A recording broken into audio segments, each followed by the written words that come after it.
Morning good morning good morning. Thank you. So first మేనేజ్మెంట్కి thanks చెప్పాలి. ఈ platform లేకపోతే ఈరోజు ఇక్కడ ఉండేవాడిని నేను కాదు. సో ఫస్ట్ మేనేజ్మెంట్కి థ్యాంక్స్ చెప్తూ, అట్లాగే మనకి ఎప్పుడు సపోర్ట్ చేసిన మన సయ్యద్ గారు అండ్ మన అజయ్ సూరి సార్, మన అప్లయన్స్ ప్రొఫెసర్ సార్, ఈరోజు ఇక్కడ ఉన్నానంటే నా టీం మెంబర్స్. ఒకసారి అందరికీ ఒకసారి జోరుగా కలుపుతాం, సరిపలా ఇంకా కొంచెం కలుపుతాం. Thank you. So this is Vijayaraju, Chintalapudi. ఇప్పుడు ఉండేది గన్నవరంలో ఉంటున్నాను. సో ఈ సెక్టర్లోకి 2015 నేను జాయిన్ అయ్యాను. బట్ అంతకుముందు వేరే కంపెనీలో పనిచేశాను. ఆ కంపెనీలో కూడా మంచి ఇన్కమ్ తీసుకున్నాను. 1,70,000 రూపాయలు పర్మనెంట్ ఇన్కమ్ తీసుకున్నాను. అప్పుడే నాకు కారు ఉంది. లైఫ్ చాలా హ్యాపీగా ఉంది. సో ఆ కంపెనీ మనీ కట్టించుకునే కంపెనీ, పారా బ్యాంకింగ్ అంటారు. సో ఆ కంపెనీ మూసేయడం జరిగింది. మూసేసిన తర్వాత నా లైఫ్ టోటల్ జీరో అయిపోయింది. జీరో అంటే చనిపోతే బెటర్, లైఫ్ లేదు అని ఒక 25 స్లీపింగ్ టాబ్లెట్ కూడా తెచ్చుకున్నాను చనిపోదామని. ఎందుకంటే ఆ ప్రెషర్ అలాంటిదన్నమాట. సో ఆ ప్రెషర్ తట్టుకోలేక చనిపోతే బెటర్, బ్రతకడం కష్టం అనుకున్న టైంలో బాబుకి హెల్త్ బాగాలేదు. బాబుకున్న ప్రాబ్లం ఏంటంటే డెలివరీ అయినప్పుడు ఉమ్మి నీరు తాగడం వల్ల లంగ్స్ ప్రాబ్లం వచ్చింది. ఆ లంగ్స్ ప్రాబ్లం వల్ల డాక్టర్లు ఏం చెప్పారంటే 18 సంవత్సరాల వరకు ఆ ప్రాబ్లం తగ్గదు, రెగ్యులర్గా మెడిసిన్ వాడాల్సిందని చెప్పారు.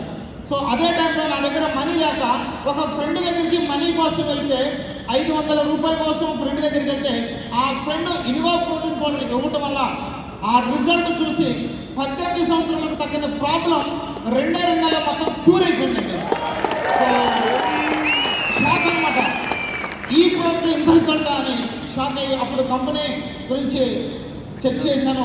సో స్టాండర్డ్ కంపెనీ కాదా చూసినప్పుడు చాలా కంపెనీలు చాలా ఆఫర్లు వచ్చినాయి. ఓకే, ఆ ఆఫర్లు ఏమి తీసుకోలేదు, ఎందుకంటే చాలామంది మోసపోతారు. ఆఫర్లు ఇస్తున్నారు, దయచేసి మోసపోవద్దు. ఓకే, ఆఫర్లు ఇచ్చే కంపెనీ ఏ కంపెనీ కూడా నిలబడదు. సో మనం డబ్బు సంపాదించడానికి వచ్చి తప్ప డబ్బు ఇస్తే పని చేస్తారన్నది ఆ మైండ్ సెట్ రాందని చెప్తాను. సో పాకెట్లో 10 రూపాయలు లేని టైంలో వెస్టేజ్లో నా వైఫ్ నాతాడు బ్యాంకులో పెట్టి ఆ మనీతో నేను వర్క్ స్టార్ట్ చేశాను. 10 రూపాయలు లేని నేను ఈరోజు త్రూ వెస్టేజ్ ద్వారా మరి ఎంత సంపాదించానంటే 10 కోట్లు పైబడి ప్రాపర్టీ సంపాదించాను సార్. 10 కోట్లు పైబడి. సో చింతలపూడిలో ల్యాండ్స్, ఇల్లు, గన్నవరంలో ల్యాండ్, సో I-20 కారు, అట్లాగే జాగ్వార్ 1 crore ఖర్చు చేసే జాగ్వార్ కారు, అట్లాగే క్రీడా కారు, వెస్టేజ్ ద్వారా 3 కార్లు తీసుకోవడం జరిగింది. అలాగే బ్యాంక్ బ్యాలెన్స్, అలాగే గోల్డ్. ఇట్లా చూసుకుంటే ఈరోజు లైఫ్ చాలా హ్యాపీ అనమాట. సో ఇలాంటి అవకాశం నాకు కాదు, వెస్టేజ్ అందరికీ ఇవ్వడానికి రెడీగా ఉంది. సో మరి మీరు తీసుకున్నందుకు రెడీనా? సో ఈ అవకాశం ఇచ్చిన మేనేజ్మెంట్కి థ్యాంక్స్ చెప్తున్నాను. Thank you sir, thank you lord. Vijayaraju sir, thank you.